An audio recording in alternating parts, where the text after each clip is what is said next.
It's The Real News. I'm Aaron Mate. At a meeting with President Trump in Washington, Israeli Prime Minister Benjamin Netanyahu said the main topic was, quote, Iran, Iran, Iran. But at home in Israel, Netanyahu is being discussed much differently. As he met with Trump, a third close confidant turned against Netanyahu in a widening corruption probe.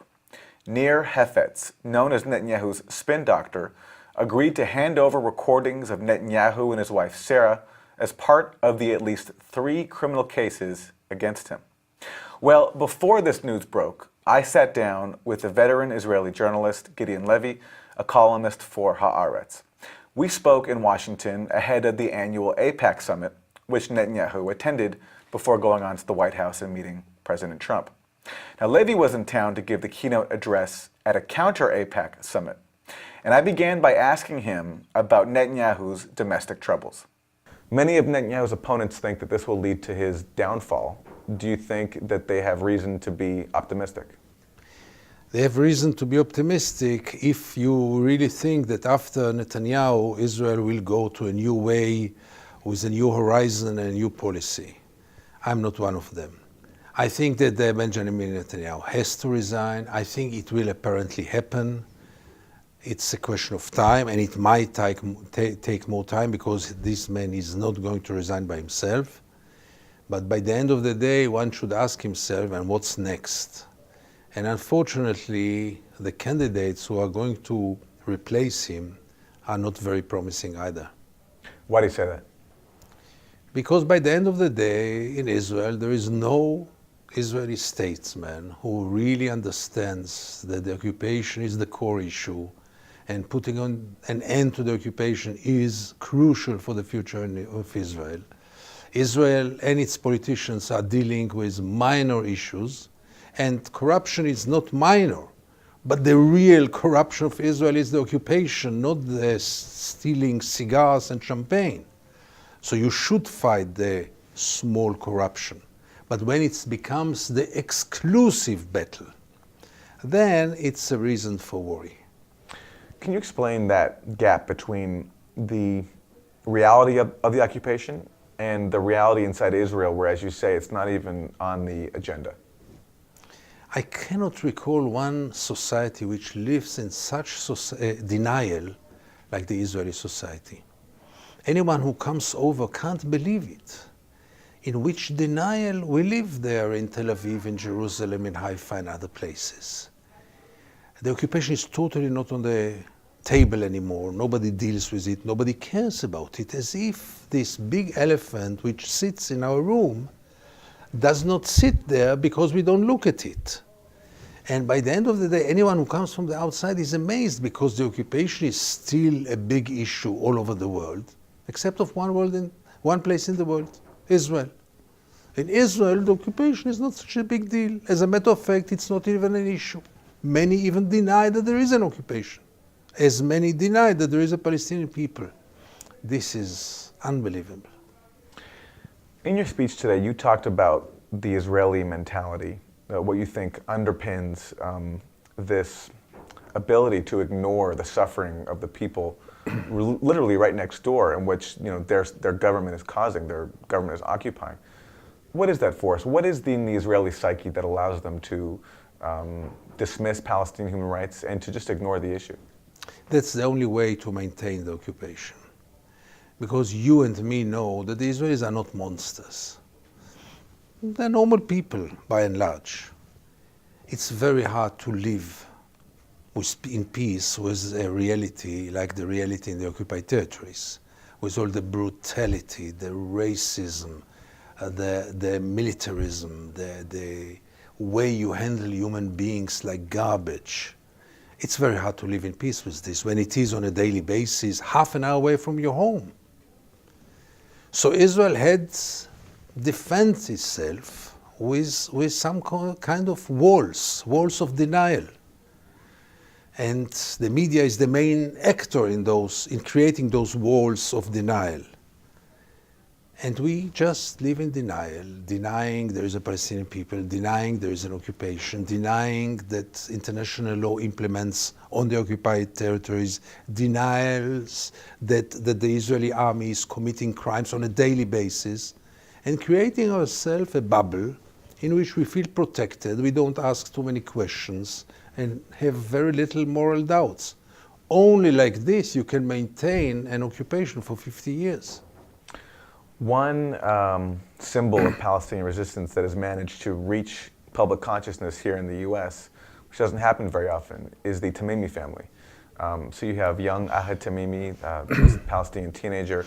She was filmed slapping an Israeli soldier in the face. Shortly after, her cousin Mohammed Tamimi was shot in the face and left in a coma.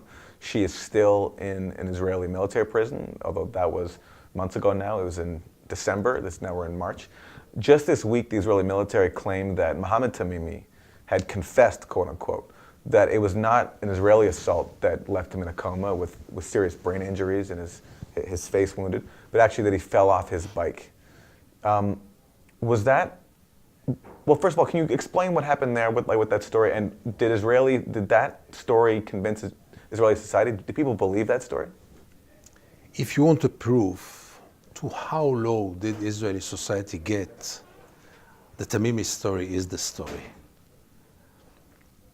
Because even Ahed Tamimi, this good-looking, blonde girl who looks like the Israelis, who looks like the neighbor in the front door, in the opposite door, or the daughter of your friend, if even her fate didn't touch Israelis at all, and the Israelis couldn't care less about her, if even she is labeled as a terrorist and didn't create any real debate in Israeli society, then you understand in what level of brainwash and moral death the Israeli society is in.